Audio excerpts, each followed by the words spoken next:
our press secretary, gave alternative facts to that. My goal in this deposition was to be truthful, but not particularly helpful. Welcome to Unspun, the podcast that makes you better at finding the truth. The way people get news is changing. It used to be that there were many reporters who would research stories and write articles, but now politicians and famous people share information directly with you on social media and the internet. That means you find out things fast, but it's up to you to make sure the information's actually accurate. And newsmakers don't always do their part. The temptation to manipulate information is strong. They bend the truth to deceive so that they can avoid accountability, so that they can advance their agendas. When you recognize these agendas, you can sometimes find out what's real. And we're at a crossroads where anyone can share anything online, so it's important to sharpen your critical thinking skills.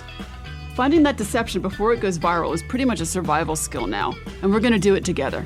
Let's get unspun.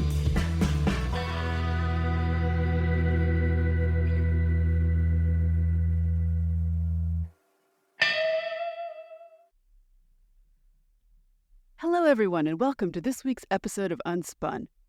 Before we get started, I want to ask you a favor. I really appreciate you listening, and I would love to get your feedback on the episodes. So if you have a chance, would you please go to whatever podcasting service you're using, whether that's Apple Podcasts, Spotify, Amazon Music, or wherever it is that you're listening, and leave me a rating and or a review. It's really helpful for me to know what's working for you and what isn't, and it also helps make the podcast more discoverable for other people. So that's first. And here's the second thing. I have a chance this spring to do several live sessions for community groups and people around the state I live in. And I'm going to be revamping some things I've done in the past.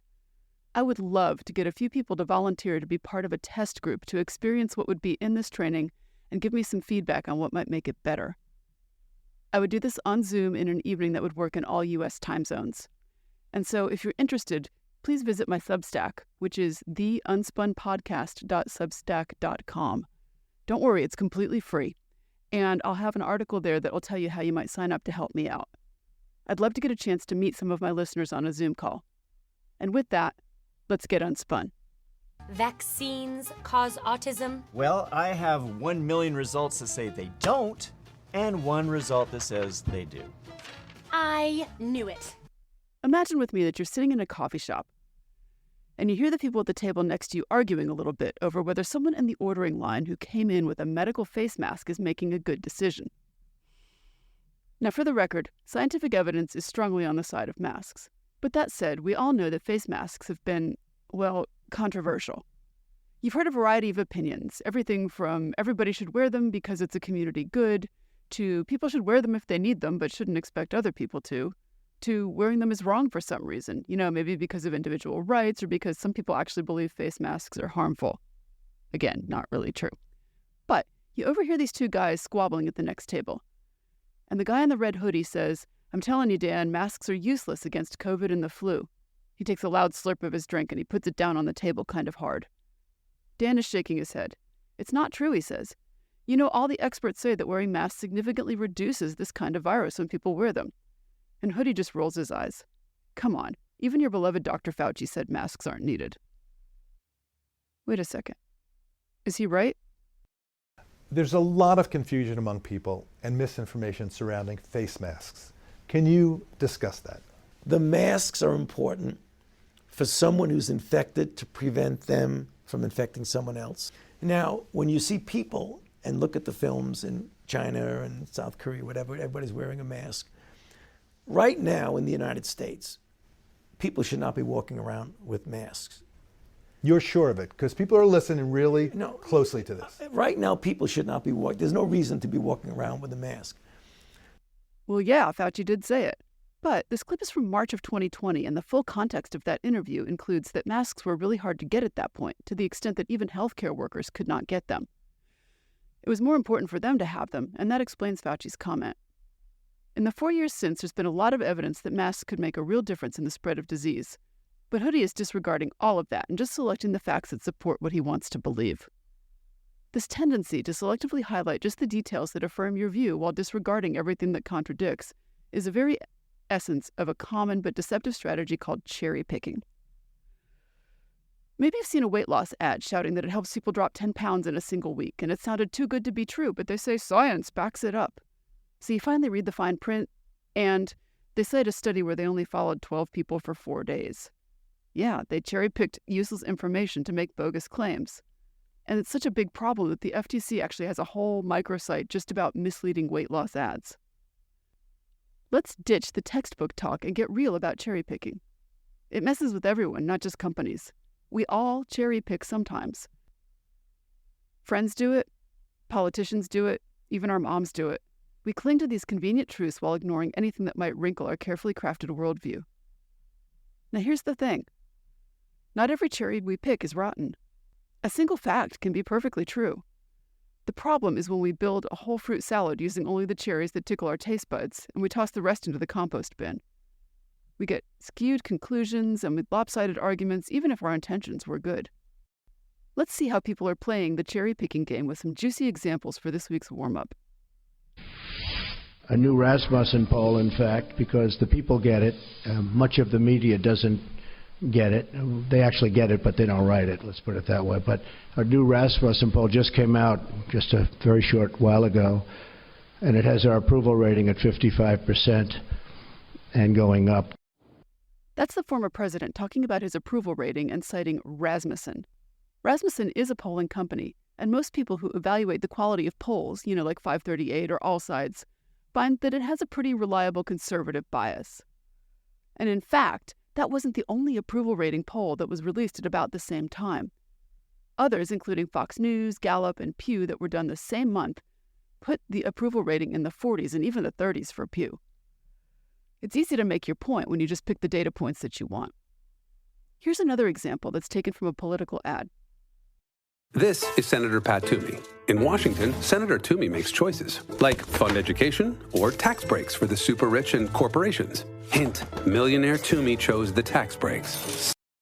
Pat Toomey was a Republican senator from Pennsylvania who chose not to run again in 2022.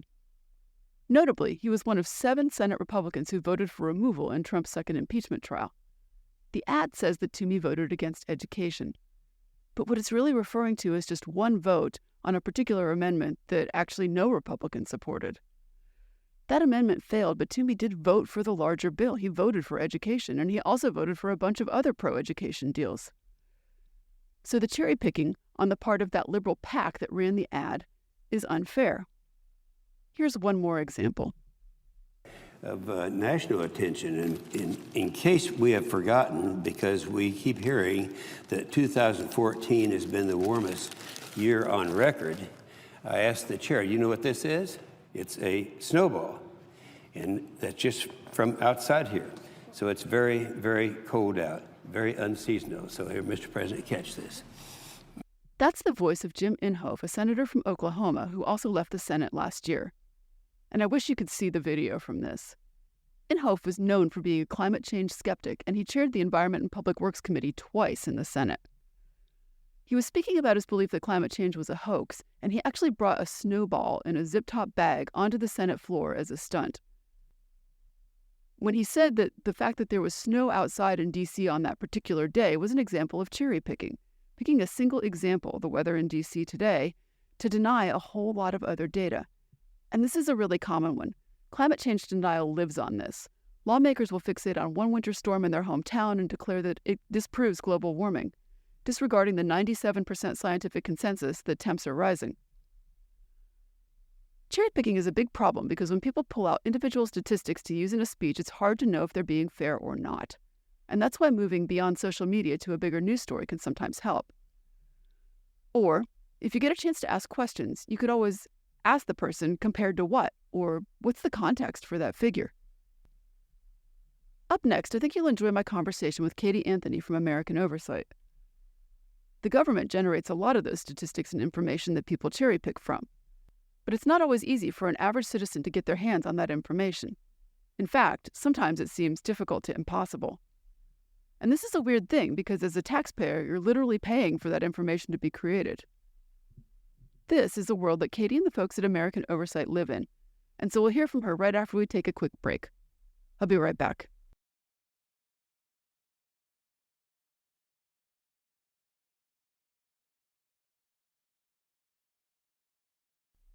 My guest this week is Kati Anthony. Kati is the Deputy Chief Counsel at American Oversight, where she works on public records drafting and litigation strategy, especially in their developing state public records program. She's worked in private practice as well as a special assistant district attorney in Massachusetts. Kati, welcome to Unspun. Hello, thank you for having me. I'm wondering if you can tell my listeners a little bit about what American Oversight is, what you do, that kind of thing. Absolutely. So American Oversight is a nonprofit, nonpartisan government oversight and transparency organization. And what that means is that we do all of our work through public records. So we seek records from the government through the Federal Freedom of Information Act and public records laws of states around the country to shed light on what government officials are doing, try to get that information out to the public where we think it belongs. We look into areas where we think there might be something wrong that we can shed light on, whether that is misconduct, abuse of power, conflicts of interest, undue influence by, external interest networks. And, we want the public to have as much information as they can so they make informed decisions and can participate in the process. So how do you decide what issues it is that you're going to follow up on or look into? That is a great question, and there is just so much we could be doing. So we try to focus on what we think of as threats to democracy, which includes threats to voting rights, election conspiracy, theorists peddling baseless claims of election fraud, and also just trying to cast doubt on the election process in general. So that is a big area for us. We focus on other things as well, but those are the things that's a big bucket of things that we try to focus on. And we have a great team of researchers who really keep their eyes on the news and other sources of information to try to find the best places for us to focus our resources. Okay. And do you work with journalists at all, or is it something you do completely independently? We work with journalists in the sense that we, once we get the information, we want it to get out to the right people. So we work with journalists mostly on the back end in terms of, our great communications team will think through which reporter is on this beat and is going to be able to tell the best story about this and that kind of thing. So we will pitch certain documents we get back. That is one avenue that we have of getting information out to the public. And we also keep in regular touch with a lot of journalists to keep them abreast of what we're doing, get information from them about what they're interested in and what their readers are going to be interested in. So we do work with journalists a lot, but we don't typically partner directly on public records requests with journalists. Oh, that makes sense. Okay, so you just said the word public records, and I know you work a lot with that. Can you explain, for my listeners, what does that really mean? Like, do we as ordinary citizens have the ability to know about everything the government does, or is some of it secret, or how does that work? Well, maybe not everything the government does, but ordinary citizens absolutely have the right to know a lot of what their government is doing, and that is, part of our democratic process. So that's the purpose of public records laws, so that ordinary citizens can keep informed of what the government is up to and participate in the process. And I am a lawyer, so I'm going to quote the Supreme Court for you here because I think they have some really great quotes about what the purpose of these laws is. And what they've said is that the basic purpose of FOIA is to ensure an informed citizenry vital to the functioning of a democratic society, needed to check against corruption and to hold the governors accountable to the governed. So that's the reason for it. State public records laws exist for the same purpose because our government should work for us, so we should know what they're doing. Okay. And are the state laws different from the federal laws?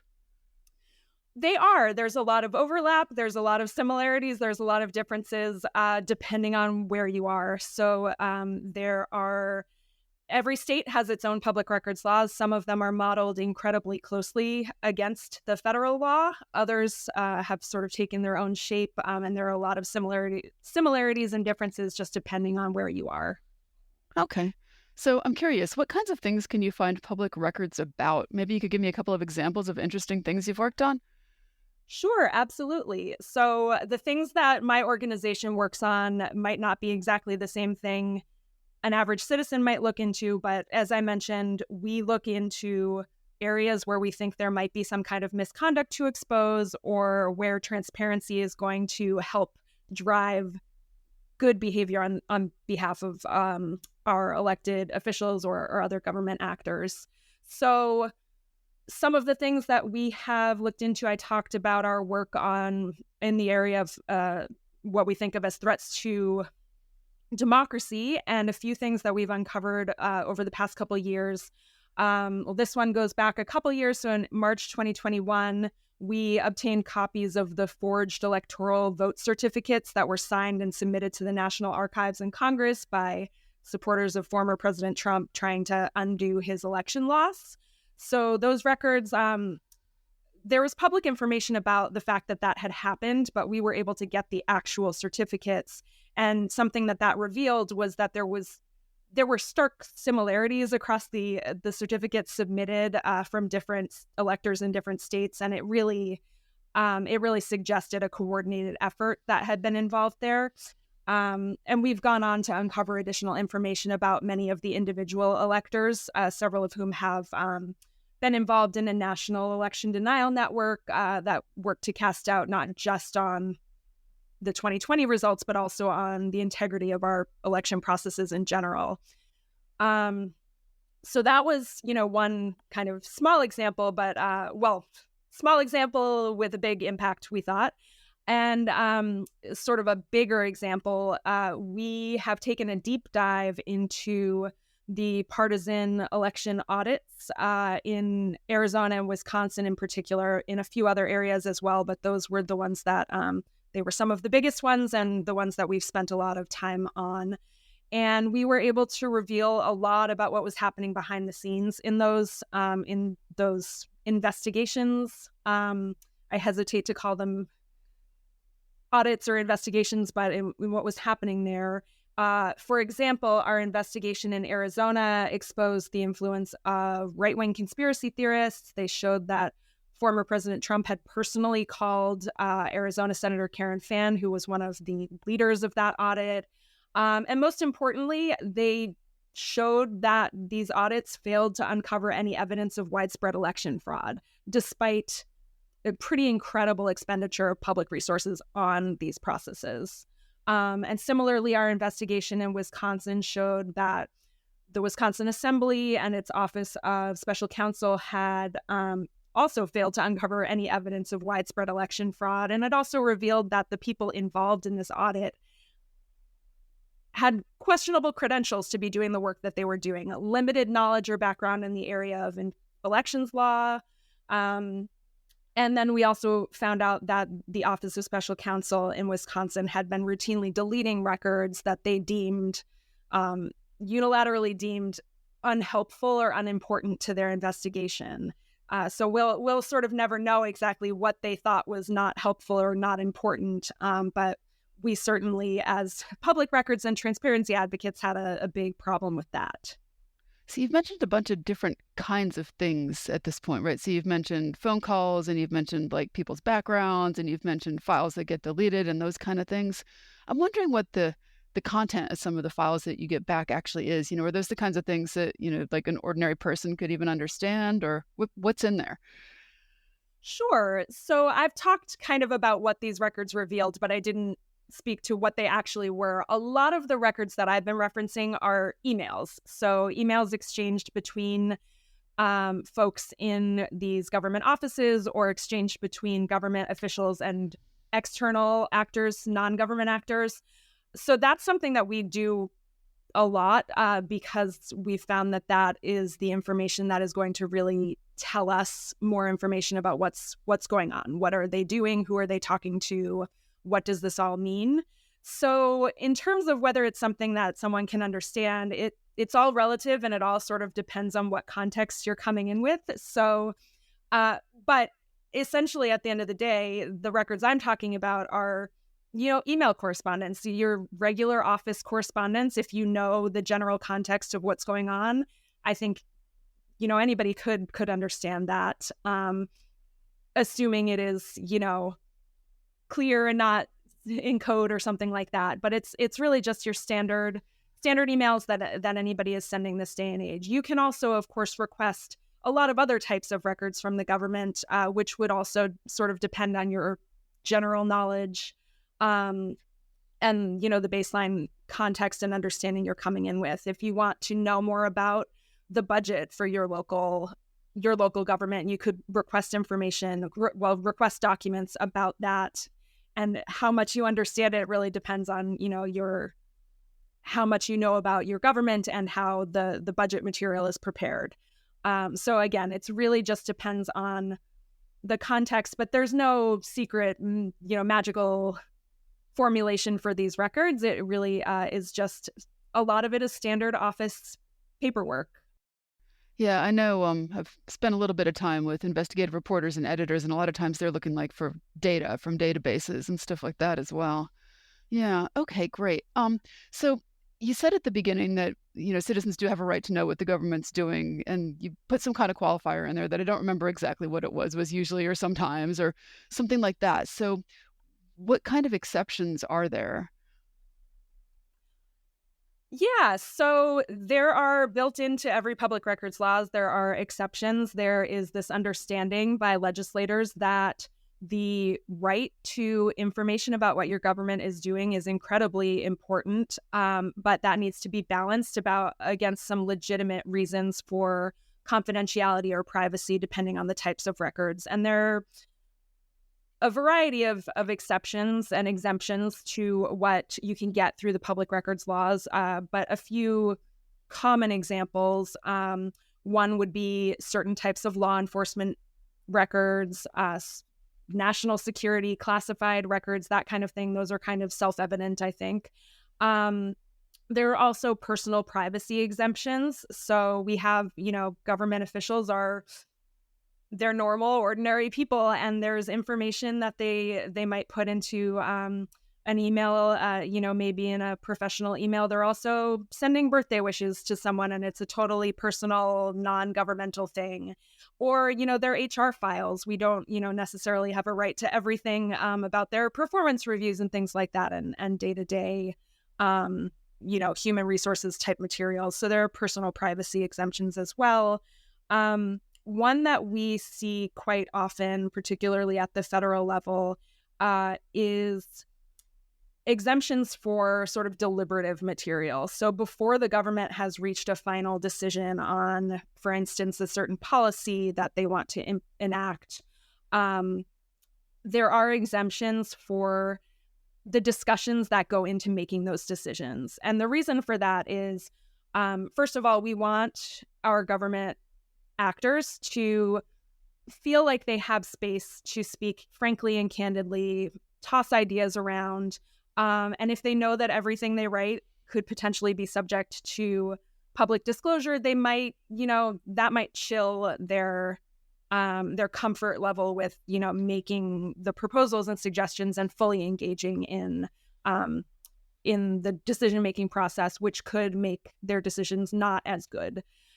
It's also, that exemption also exists to prevent public confusion. For instance, if a couple of different ideas are proposed and discussed, and they don't all make it to, that final decision, we don't want members of the public to get confused about what actually is the government's policy position on something, or what is the action that they ultimately decided to take. So those are just some of the types of exemptions that exist within these laws. It sounds like there's quite a few. So you said that you're an attorney. Do you have to be one to access these kind of records? Absolutely not. These laws enable anyone to seek public records. And they are, whether it's in the law or a policy or a regulation, there are, the government is encouraged to, really work cooperatively and in the interests of, erring on the side of the most transparency and disclosure. So whether that is, a government actor interpreting a public records request generously, if they don't necessarily fully understand it, they are encouraged, if not required, to reach out to the requester to discuss and make sure that they understand what you're asking for. They're not supposed to, be overly narrow or literal if they understand what you're asking for and would have phrased it in a different way. They're supposed to, interpret it liberally to encourage the best disclosure. That being said, I will say that it is helpful to be an attorney who can, understand and work with these laws, and certainly someone who, in my position where this is what my organization does full time. We have resources and infrastructure to devote a lot of time to these things. And so we've not only developed expertise, but we have sort of the time to actually engage with government agencies about what we've asked for, which is a real luxury, and enables us to really maximize the information that we are able to obtain from the government. So I'm just curious then. So I know that the access would help just because where you're located and relationships you've been able to develop and those kind of things. Has it been harder doing some of the stuff you've done at the state level because maybe you don't have that same kind of access or relationship? Yes. So I think, this day and age where so much business is conducted by phone and email, we really, we're able to work pretty nimbly. But I do think that there are times when, we just don't know as much about you. We can't know everything about every state, county, town. So somebody who actually lives in those places is going to have a better sense of who the players are. And also, somebody, you pick up the phone and it's an area code you recognize, maybe there's going to be somebody in a local office who's just going to be more comfortable and more open to helping out someone who is looking for records about their own locality. I think that probably does make a difference. That being said, we, our team of lawyers, we have folks focused on and assigned to specific states, and they've developed a lot of relationships with people in those states. And I think that we've been able to navigate that. And we try our best to be as reasonable and cooperative as we can. And so I think that we've developed that reputation for ourselves. And so public records officers, whether they're in the federal government or in a county in Nevada or a township in Utah, we have developed that reputation that we're, someone they can work with. So one of the things that I've heard from kind of talking with some of those investigative reporters is that this process can be exceedingly frustrating sometimes, that there can be, very, very, very long waits for information in some cases, or if you don't phrase your request in just the right way, you don't get the information that you want. And so it's another 18 months to, get your information again, those kind of things. Can you talk a little bit about some of the difficulties of getting access to this public information? Yes. There are all of those difficulties you just mentioned. I mean, I think that a lot of public servants they're really great people and trying to get their job done, and they're working in good faith. That being said, the nature of public records laws is that you don't know what you don't know. They hold most of the power. There's sometimes just not a lot of leverage. And if somebody doesn't want to be particularly helpful, or if they want to be affirmatively obstructionist, there are ways that they can do that, and they can put up barriers to releasing the records that you want to get out of them. I don't think that most of the issues I don't think are a result of sort of intentional bad conduct. A much bigger issue, I think, is just funding and resources. So public record laws are really important for the public's ability to fully participate in our democracy, as we've already discussed. And so these laws should be really considered a core function of government, but more often under-resourced government actors are going to see these as just one more thing that they have to do. It can be kind of a nuisance. It doesn't feel like what they are going to work each day to do. And so they don't always get the attention that they deserve, and they're often funded, staffed, and trained accordingly, which means that depending on where you are, some states, some agencies have really great systems in place, really great training, really great staff, and And there are, places that don't have those things. So the time it takes to get the records can be a real problem if you don't have the staff to devote to it.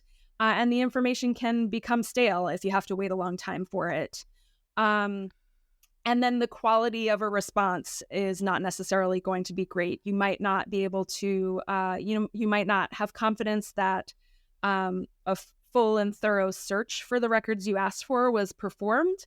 And you might have questions about information that the agency chose to withhold based on some of those exemptions. It's easy to sort of slap a black redaction box over a lot of things and not take the time to carefully parse out what truly is and is not exempt. And there's a cost sometimes for these requests also, isn't there? Yes, that is true. So most public records laws, including the Federal Freedom of Information Act or FOIA, do allow the government to charge reasonable costs for records. There are fee waivers available in certain jurisdictions for certain reasons. Often, if there is a fee waiver provision at all, it would often apply to journalists or requesters who are seeking public records in the public interest, which my organization is often able to qualify for that exemption, but not always. And ordinary citizens who are seeking information for their own purposes, or, private corporations sometimes seek information from the government. There can be and often is a cost associated with that. So you said it was a reasonable cost. I'm wondering kind of what we're talking about that's reasonable. Yeah, that is a very good question, and it really varies jurisdiction to jurisdiction. I think some laws actually have pretty clear criteria on what can and cannot be charged and what different rates can be assessed, and other laws simply say a reasonable cost, and they leave it to the government to decide what is reasonable. So there can be some discrepancies there, and there probably is disagreement between the person doing the charging and the person getting charged what is actually reasonable. Okay, so if someone is interested in public information and maybe they don't have enough money to hire an attorney and they want to learn how to request this information themselves, what are some resources they might be able to use? I'm glad you asked that, because there are some great resources out there. I would be remiss if I did not ask people to check out our website, American Oversight. So www.americanoversight.org. We publish copies of most, if not all, of the public records requests that we send, and we have sent thousands. And we love it when people take our requests and use them as templates for their own requests. So please do feel free to use us as a resource. A few other organizations that are great. We have the Reporters Committee for Freedom of the Press. They have an open government guide, I think for every state, which is a really, really great resource, can get you started. Another organization called Muckrock, that's another great resource, and they have, I believe, either forms you can fill out to complete templates they've created, or they've created an infrastructure that you can use to submit requests to a lot of different places. So those are some great resources. There's also the National Freedom of Information Coalition. Most states, many states have an affiliate with that organization that might have some resources on their websites. And then a lot of states have their own public records guides. So if you go often to the Attorney General's office for a state, if you go to their website, not all of them, but a lot of them do have resources on their state-specific open records law. The federal government also has some resources available. A good place to start at the federal level is OGIS, or the Office of Governmental Information Services. So they have resources for the public and for government employees as well. So hopefully everybody is on both sides are using those resources. Okay, great. And I know there's a couple of nonprofits within states as well. I just know that because we have one here at Elon, the North Carolina Open Government Coalition. So maybe some possibilities there as well. And I'm going to put all those resources you suggested in our show notes for today. All right. Well, thank you so much for taking the time to talk to us today about the world of public records and everything that American Oversight does. And I will put a link to you all in the show notes. And I really appreciate your being a guest today. Well, thank you so much. This was a lot of fun, and I'm really glad that you are getting this information out to people. I need to take another quick break, but I'll be back soon. Welcome back. I thought we'd have a little fun coda to the episode today with a little story that addresses how weird communicating with your own government can be sometimes. A few years ago, I wrote a book about the alt-gov movement on Twitter, and as a part of that, I did a lot of interacting with some of the owners of the alt-gov accounts. The holder of the alt-gov account, alt-FDA, had kind of a wild story about interacting with the actual FDA commissioner through his account. Now, like a few of the other alt-gov accounts, alt-FDA didn't actually work for the agency, but did work with it in an industry that was highly regulated. Here's how he put it. About 20 years ago, I got my start in the pharma game working in a pharmacy for an independent animal testing facility. While I was there, I learned the ins and outs of drug development, the regulations behind it, all the paperwork that goes along with it, including how the FDA is still addicted to fax machines, which I don't understand. Anyways, from there, I went on to big pharma. I moved into generic pharmaceuticals. There I helped manage a laboratory, helped do scalability of testing, along with some scalability of some manufacturing processes, and learned that side of it and everything that went along with that. The whole popularity of account kind of mystified him. Well, I started this account kind of on a lark.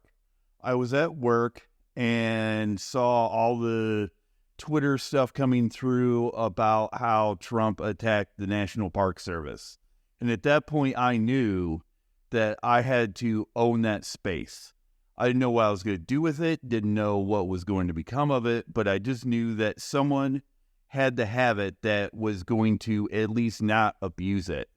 Well, flash forward about a week after that, and Alice Stolemeyer was on CNN talking about resistance and what Twitter does in the verse of like fighting against the government. She included my account name in her original infographic of trusted alt accounts. From that point on, I was gaining, well, at that point, probably 1,000 to 2,000 followers a minute, to the point to where my account got up to 250,000 followers before I even had a grasp of what I'd gotten myself into. And then from that point, well, I just had to take it seriously and treat it like another alt-gov account to fight against the misinformation that was starting to come out. One day, he decided to try to message Dr. Scott Gottlieb, the FDA commissioner, about some information he had relating to inspections and ibuprofen, that super common pain reliever that's sometimes brand named Motrin or Advil. And what was really surprising was that he got answers from a Twitter DM from an anonymous account. And I got to see some of that back and forth. The commissioner actually direct messaged to him, "I appreciate you raising these significant concerns to me. I take them seriously. You have my commitment to investigate and address them as appropriate and respond to any public health issues." And then a little later, the alt-FDA account got a message that said, "Your message was forwarded to the Center for Drug Evaluation and Research for further assessment."